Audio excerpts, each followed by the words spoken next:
वक्त बदला है, तेवर नहीं, दो टूक कहने का है, अंदाज वही। न फेक एजेंडा की बिसात, न झूठ का जाल, सिर्फ तथ्य, तर्क और तीखे सवाल। देखिए मेरे साथ दो टूक, सोमवार से शुक्रवार रात 10 बजे सिर्फ डीडी न्यूज पर।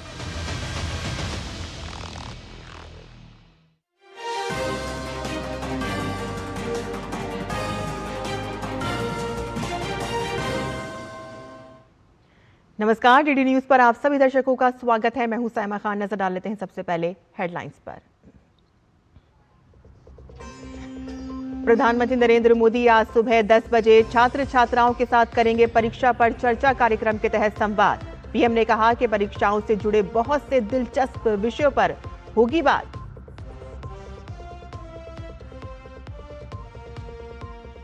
संसद के दोनों सदनों में प्राइवेट मेंबर बिजनेस समेत कई अहम विधायी कार्य सूचीबद्ध। लोकसभा में होगी केंद्रीय बजट 2026-27 पर चर्चा।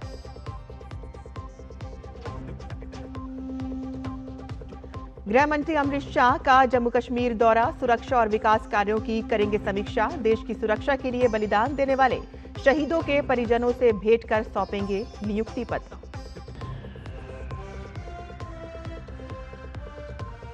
मेघालय के ईस्ट जयंतिया हिल्स में कोयला खदान में हुए धमाके में 18 लोगों की मौत। राज्य सरकार ने दिए जांच के आदेश। प्रधानमंत्री राष्ट्रीय राहत कोष से प्रत्येक मृतक के परिजनों को दी जाएगी 2 लाख रुपए की अनुग्रह राशि।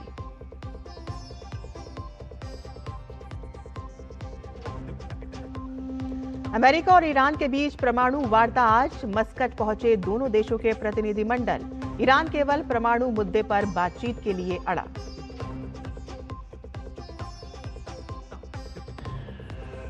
और अंडर 19 क्रिकेट विश्व कप का फाइनल आज। भारत इंग्लैंड होंगे आमने सामने। छठी बार खिताब जीतने पर होगी भारत की नजर।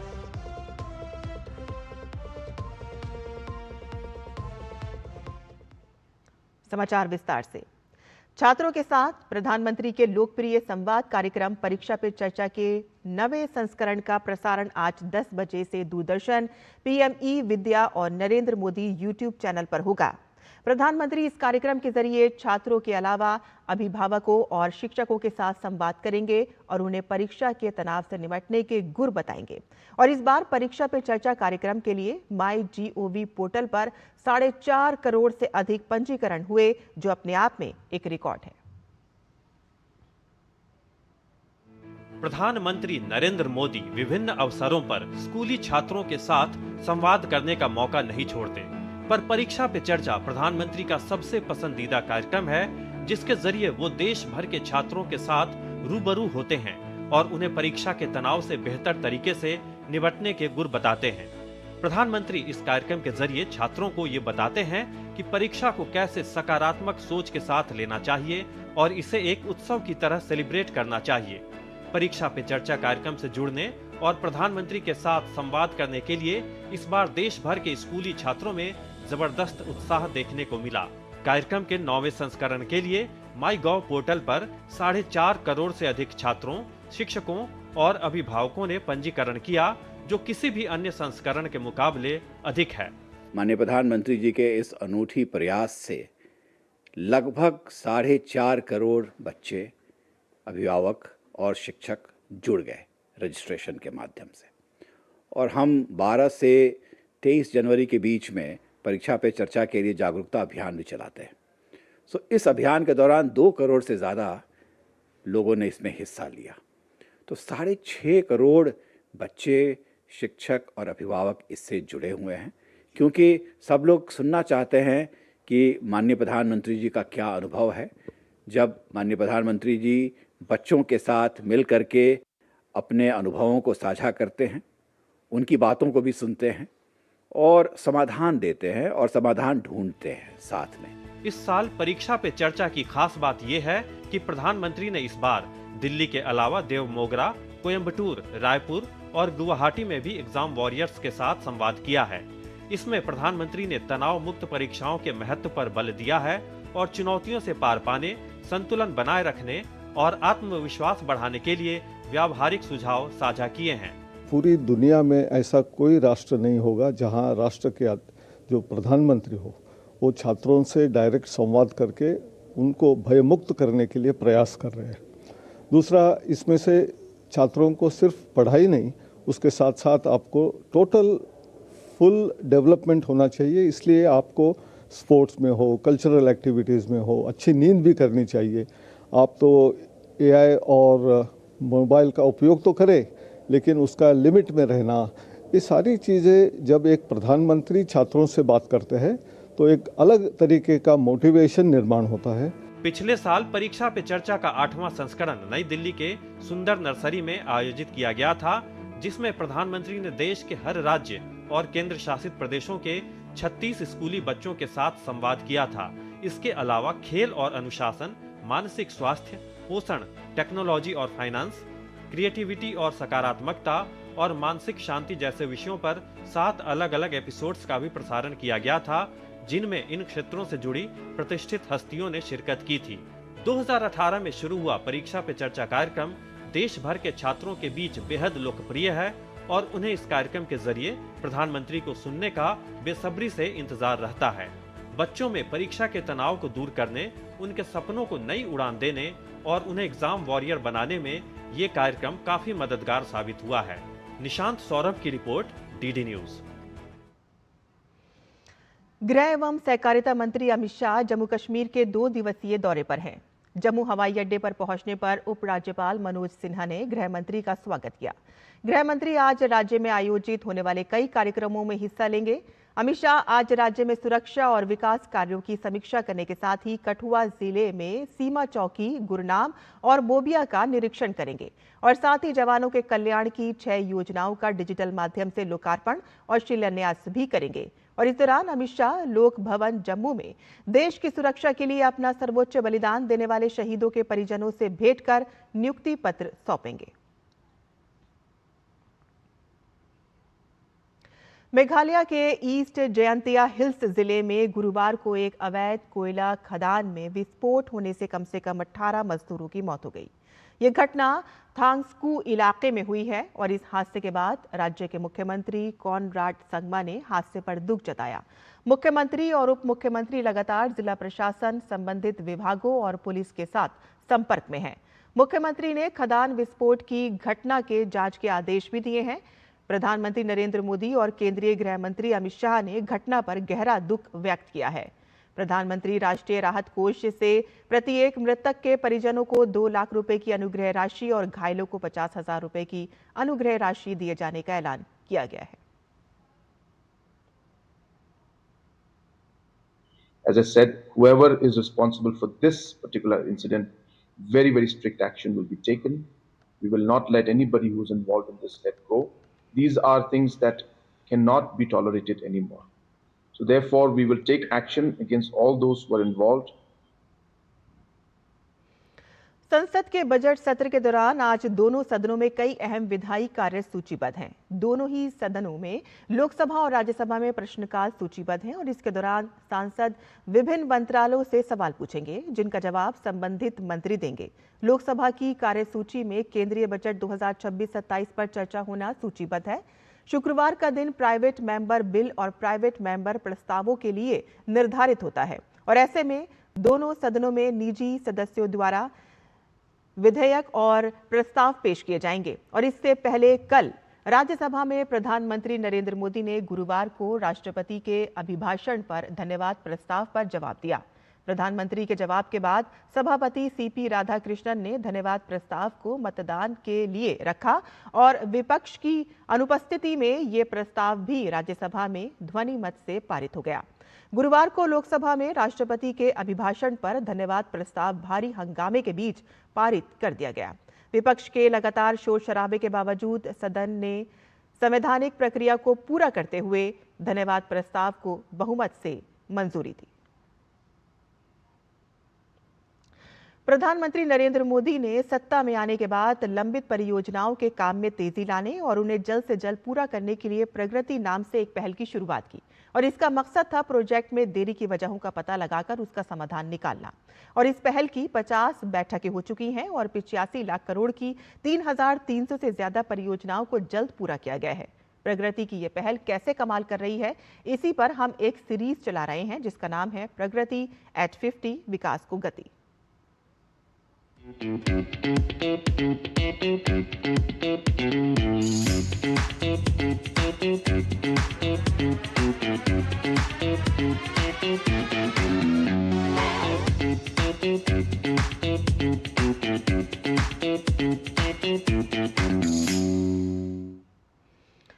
हरियाणा का भारत के विकास में अहम योगदान है, जहां प्रधानमंत्री प्रगति मंच के तहत 112 परियोजनाओं पर निगरानी की जा रही है और इनमें 57 परियोजनाएं चालू हो चुकी हैं, जबकि 55 कार्यान्वयन चरण में हैं। और इन परियोजनाओं ने क्षेत्रीय संपर्क, ऊर्जा, औद्योगिक अवसंरचना और स्वास्थ्य सेवाओं में सुधार किया है।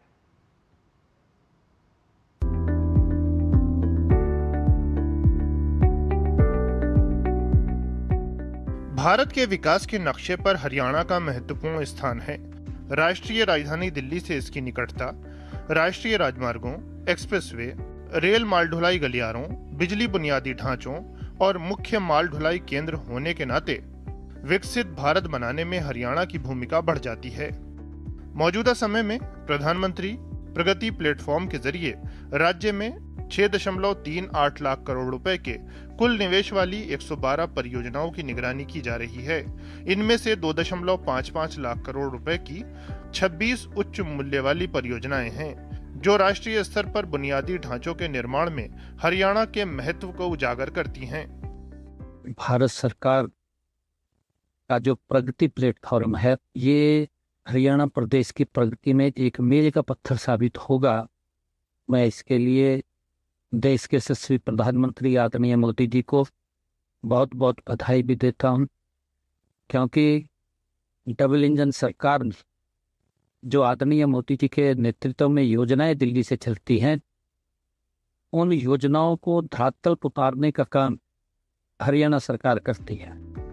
हरियाणा में निगरानी के अधीन 112 परियोजनाओं में 57 परियोजनाएं चालू हो चुकी हैं।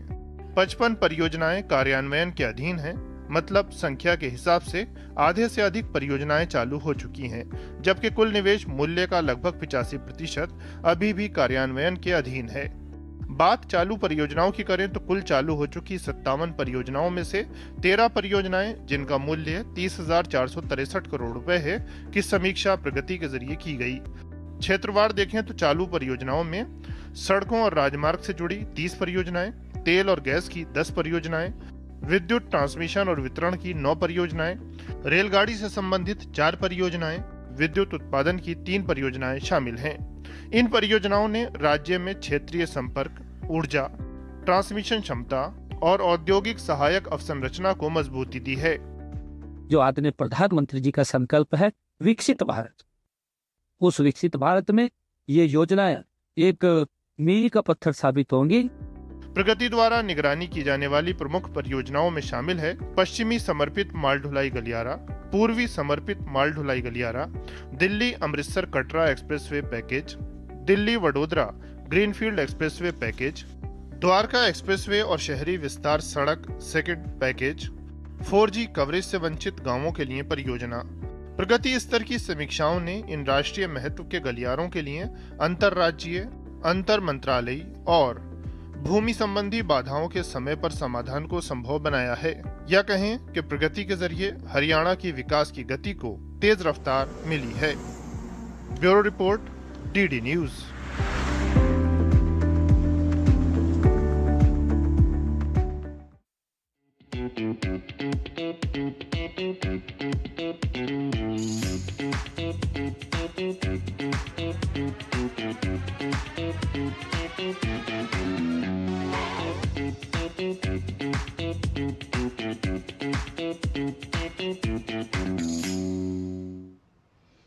और यहाँ बुलेटिन में रुकते हैं एक छोटे से ब्रेक के लिए। हम जल्द हाजिर होंगे, आप देखते रहिए DD news.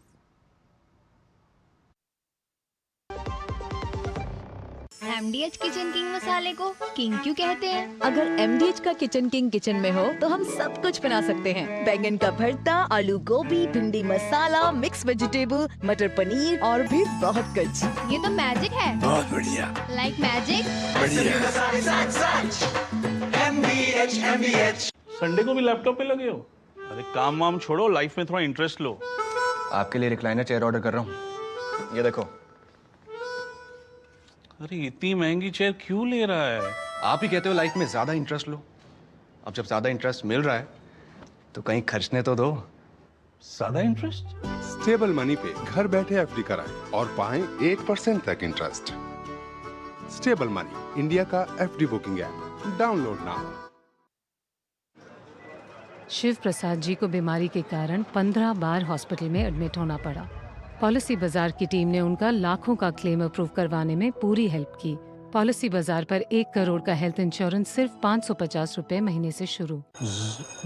Message dear investor, एक एक्सपर्ट स्टॉक टिप खास आपके लिए। ये ऐप डाउनलोड करो और पैसे डबल करो। एक्सपर्ट जी, बदमाश का बाप हूँ मैं। ऐप डाउनलोड करने से पहले मैं आपका पूरा रिपोर्ट कार्ड निकालूं।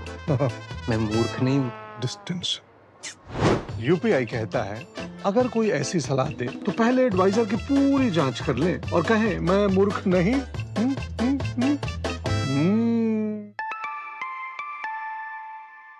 जाइए आप भी किसी का टेस्ट लीजिए।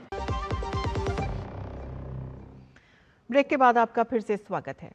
2047 तक विकसित भारत के लक्ष्य को हासिल करने में AI बड़ा मददगार होने वाला है।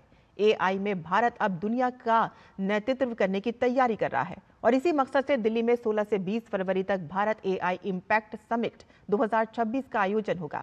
समिट के तमाम पक्षों और AI की अहमियत को बताने के लिए इस पर हम एक सीरीज चला रहे हैं, AI impact summit Bharat 2026।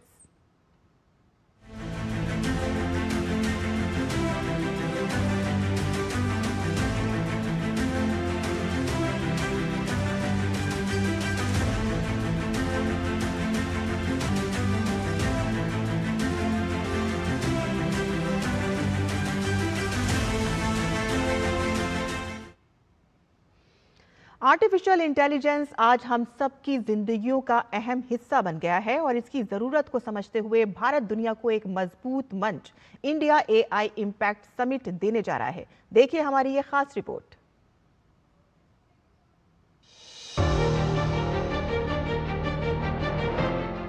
Artificial intelligence बहुत तेजी के साथ दुनिया में बदलाव ला रहा है, जिसका हिस्सा अब भारत भी बन चुका है।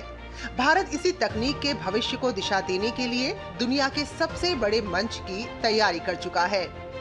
AI के क्षेत्र में दुनिया को नई दिशा देने और नए मानक गढ़ने के लिए भारत अब विश्व को एक साथ एक मंच पर जोड़ने जा रहा है।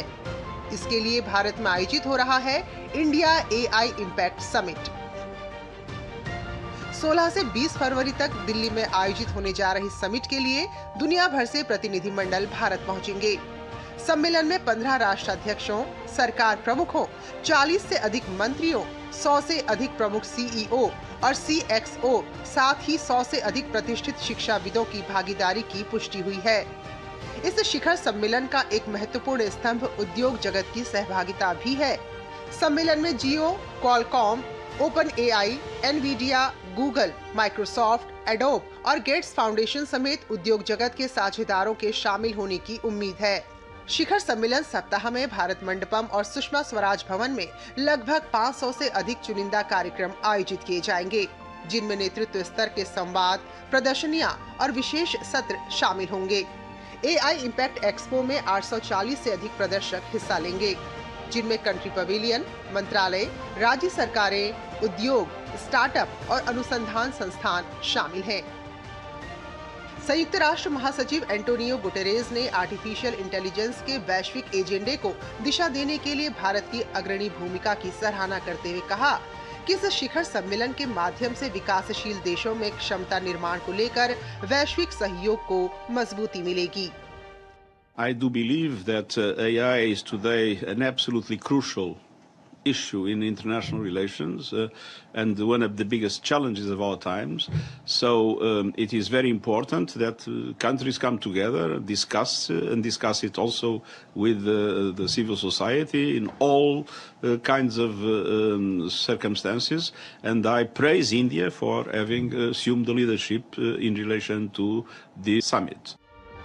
सम्मेलन की खास बात यह है कि ये केवल जोखिमों की बात नहीं करेगा, बल्कि दिखाएगा कि एआई कैसे दुनिया भर में बदलाव ला सकता है। अब तक के 4 वैश्विक सम्मेलनों में इसे सबसे बड़ा माना जा रहा है। इसका उद्देश्य एआई के संभावनाओं और इसके प्रभाव को साझा करना है, ताकि ये दिखाया जा सके कि कैसे एआई समाज और अर्थव्यवस्था में बदलाव ला सकता है। सम्मेलन का आयोजन 3 प्रमुख उद्देश्यों को ध्यान में रखकर किया जा रहा है। सम्मेलन का पहला उद्देश्य प्रभाव है, मतलब ये कि एआई मॉडल, एप्लीकेशन और समग्र एआई इकोसिस्टम का उपयोग कैसे दक्षता में सुधार, उत्पादकता बढ़ाने और अर्थव्यवस्था के लिए गुणक प्रभाव पैदा करने के लिए किया जा सकता है। दूसरा उद्देश्य विकासशील देशों के लिए सुलभता है। क्या एआई के लिए भी इसी तरह का विस्तार योग्य और किफायती स्टैक बनाया जा सकता है? एआई इम्पैक्ट समिट का तीसरा उद्देश्य सुरक्षा है। एआई के लिए नियामक और सुरक्षा ढांचा तैयार करना भी समिट की प्राथमिकता में है। We believe that AI is something where the entire world will have to come together and will have to come on common principles on the basis of which AI will grow in the world. There are certain factors which makes AI technology very unique. Unlike in the past, where the technological revolutions and the industrial revolutions could originate in one place and then slowly move in the other parts of the world. In case of AI, the diffusion is going to be very rapid, and the impact on society also is as important as the benefits to the economy. India AI impact summit सिर्फ तकनीकी विकास की बात नहीं करेगा, बल्कि AI के जिम्मेदार और नैतिक उपयोग को प्रोत्साहित करेगा। सम्मेलन में वैश्विक सहयोग को बढ़ावा देने, एआई को विभिन्न क्षेत्रों में लागू करने और इसे सुशासन के मॉडल के रूप में अपनाने पर चर्चा की जाएगी।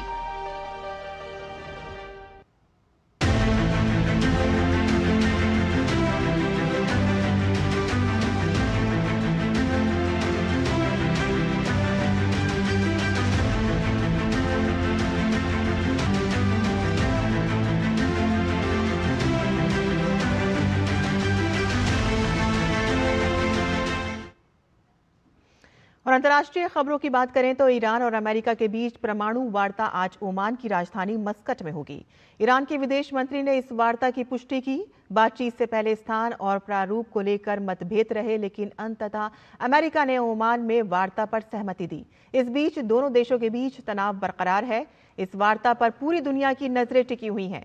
इस वार्ता से ये तय होगा कि ईरान अमेरिका संबंध बातचीत की राह पर जाएंगे या टकराव और बढ़ेगा। खेल की खबरों में आज अंडर 19 क्रिकेट विश्व कप के सेमीफाइनल में भारत का सामना इंग्लैंड से होगा। भारतीय टीम 5 बार की चैंपियन है और उसकी नजर छठी बार ये खिताब जीतने पर है। भारत ने पिछली बार 2022 में ये खिताब जीता था।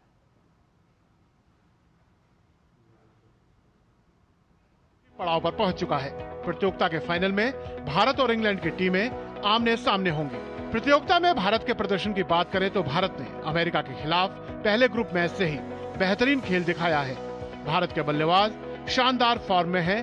अफगानिस्तान के खिलाफ सेमीफाइनल में भारत ने 311 रन के विशाल लक्ष्य का पीछा करते हुए जीत दर्ज की थी।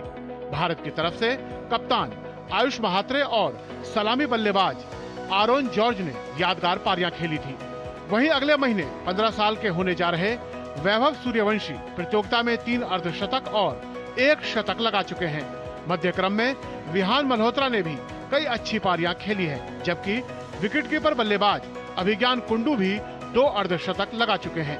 भारत का तेज गेंदबाजी आक्रमण भी अच्छा है, लेकिन इंग्लैंड के बल्लेबाज तेज गेंदबाजों को खेलने में माहिर हैं। ऐसे में स्पिनर कनिष्क चौहान और खिलन पटेल की भूमिका अहम हो सकती है। भारतीय टीम प्रतियोगिता में अपराजित रही है, लेकिन फाइनल में उसका सामना प्रतियोगिता की एक और अविजित टीम इंग्लैंड से है। पिछली चैंपियन ऑस्ट्रेलिया को हराने के बाद इंग्लैंड के हौसले भी बुलंद हैं और भारत के लिए इंग्लैंड को हराना आसान नहीं होगा। इंग्लैंड के पास एक मजबूत तेज गेंदबाजी आक्रमण है। इंग्लैंड के मैत्री लुम्सडेन 15 विकेट लेकर टूर्नामेंट में विकेट लेने के मामले में शीर्ष पर हैं। बल्लेबाजों की बात करें तो इंग्लैंड के लिए बेन मायस ने 1 शतक और 2 अर्धशतक समेत 399 रन बनाए हैं। वहीं कप्तान थॉमस रियू भी अच्छी फॉर्म में है और सेमीफाइनल में ऑस्ट्रेलिया के खिलाफ शतक लगा चुके हैं। अंडर 19 विश्व कप फाइनल में भारत का रिकॉर्ड अच्छा रहा है और टीम 10वीं बार फाइनल में पहुंची है। 2022 में वेस्टइंडीज में हुए टूर्नामेंट के फाइनल में भारत ने इंग्लैंड को ही हराया था। 5 बार की चैंपियन भारत के पास 6ठी बार ये खिताब जीतने का मौका है। अब देखना होगा कि 2022 के बाद एक बार फिर भारतीय टीम ये खिताब जीतने में कामयाब रहती है या नहीं। Sports desk, DD news. और रॉयल चैलेंजर्स बेंगलुरु ने WPL 2026 का खिताब अपने नाम कर लिया है। महिला प्रीमियर लीग के चौथे संस्करण के फाइनल में RCB ने दिल्ली कैपिटल्स को 6 विकेट से हराकर ये खिताब पर कब्जा जमाया। वडोदरा में खेले गए मुकाबले में टॉस हारकर पहले बल्लेबाजी करने उतरी दिल्ली कैपिटल्स ने 20 ओवर में 4 विकेट पर 203 रन बनाए और जवाब में RCB ने 19.4 ओवर में 4 विकेट खोकर 204 रन बनाए और मुकाबला अपने नाम कर लिया। स्मृति मंधाना बतौर कप्तान 2 WPL खिताब जीतने वाली खिलाड़ी बन गई हैं और इस मामले में उन्होंने मुंबई की कप्तान हरमनप्रीत कौर की बराबरी कर ली है, जिन्होंने 2023 और 2025 में खिताब जीता था। उज्बेकिस्तान में आयोजित world para arm wrestling cup 2026 में भारत के श्रीमंत झा ने कांस्य पदक हासिल कर देश का नाम रोशन किया है। उन्होंने PIUH 85 किलो वर्ग में कांस्य पदक अपने नाम किया। श्रीमंत झा ने अपनी इस जीत को देश के शहीद जवानों को समर्पित किया। श्रीमंत भारत के लिए 62 अंतर्राष्ट्रीय मेडल जीत चुके हैं, जो एक रिकॉर्ड है। और इसी के साथ ही हमारा ये बुलेटिन यहीं खत्म होता है। आगे आप देख सकते हैं हमारा स्पेशल मॉर्निंग शो नया सवेरा। मुझे अनुमति दें। नमस्कार।